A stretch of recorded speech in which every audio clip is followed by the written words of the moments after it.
Mga bro, may breaking news tayo sa larangan ng defense industry.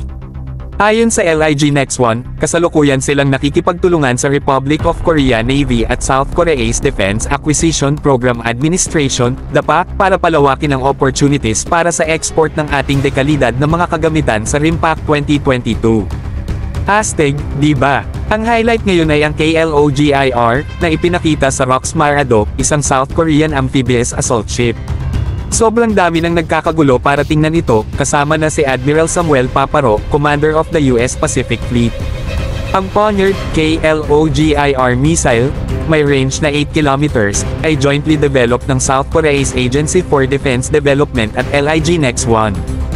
Ito'y may fire and forget capability at pwede pa itong i-integrate sa iba't ibang vehicles, katulad ng trucks. Grabe sa flexibility, di ba? Ano sa palagay nyo, mga bro, kung sakaling mag-acquire tayo ng ganitong missile system? Ano ang benefits na nakikita nyo dito para sa ating bansa? Let's discuss, mga bro, sa comment section.